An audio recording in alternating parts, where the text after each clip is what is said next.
Members of the jury, this is a civil action brought by the plaintiff to recover for injuries which he says he suffered in an automobile accident that occurred on May 28, 1976 in this city. The plaintiff, James Russell, was driving a cab at the time when he was involved in an accident with the automobile driven by the defendant, Louis Carrier. Combined with this civil action for the purposes of trial is another civil action against Mr. Carter, wherein the cab company seeks to recover for the damage done to its taxicab in this collision. Thus, there are two separate cases before you. However, you may properly consider this case as one cause because any negligence of Mr. Russell, the plaintiff, is the negligence of the cab driver. And if plaintiff is not entitled to recover, the cab company is not entitled to recover. On the other hand, if plaintiff is entitled to recover, then you shall find also for the cab company. To simplify my instructions to you, I shall sometimes refer to Mr. Russell as if he were the only plaintiff in the case. However, you must bear in mind that if you find for the plaintiff, your verdict would be for both defendants.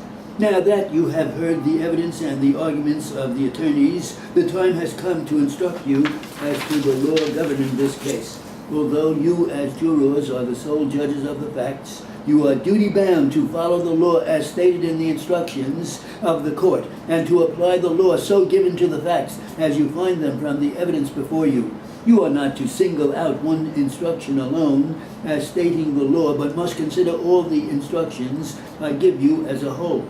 Neither are you concerned with the wisdom of any rule of law.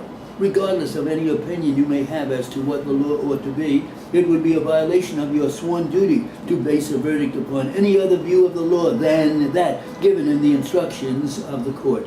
You have been chosen and sworn as jurors in this case to try the issues of fact presented by the allegations of the complaint. You are to perform this duty without bias or prejudice as to any party. The law does not permit jurors to be governed by sympathy, prejudice, or public opinion.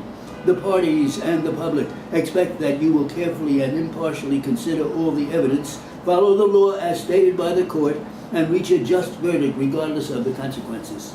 The burden is on the plaintiff in a civil action such as this to prove every essential element of their case by a preponderance of the evidence.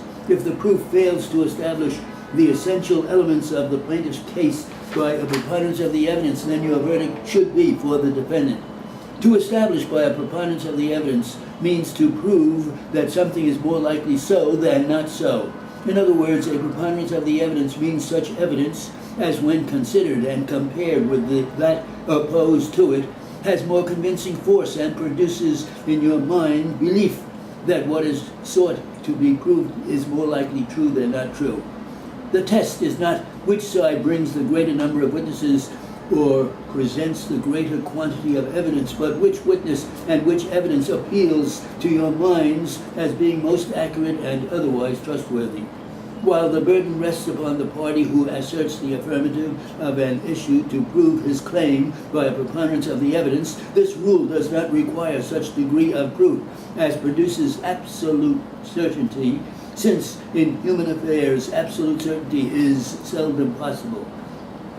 Thus, the burden of proof which the plaintiffs must sustain in order to recover against the defendant is the burden of proving negligence on the part of the defendant, and that such negligence was the proximate cause of the accident. I shall explain the phrase proximate cause in a few minutes. There are, generally speaking, the three types of evidence which a jury may properly find the truth as to the facts of a case. One is direct evidence, such as testimony of eyewitnesses. The other is indirect or circumstantial evidence, the proof of a chain of circumstances pointing to the existence or non-existence of certain facts. Statements and arguments of counsel are not evidence in the case unless made as an admission or stipulation of fact. When the attorneys on both sides stipulate or agree to the existence of a fact, the jury must accept the stipulation as evidence and regard that fact as conclusively proved. You are to consider only the evidence in the case, but in your consideration of the evidence, you are not limited to the bold statements of the witnesses.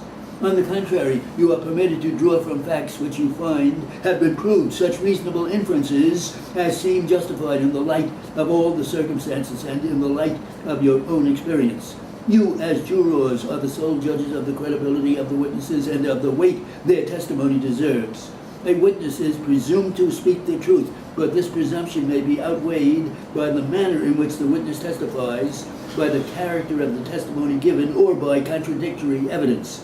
You should carefully scrutinize the testimony given, the circumstances under which each witness has testified, and every matter in evidence which tends to indicate whether the witness is worthy of belief. The foundation of this action is, of course, negligence. That was better. That one said, how fast was that? 170? Well, let's say no. This was 240, and I gave it at 4 minutes and 5.5 minutes and 5.5 minutes. So that was 4 times 240 is 8, 960 times 55 into 960. Calculator. Let's see. I got it. 5960. 55 into 960. 17. Oh, 55. Yeah, 17. So Well, so it's 170. about 175. Yeah, 17.45. It says so. Yes, much better.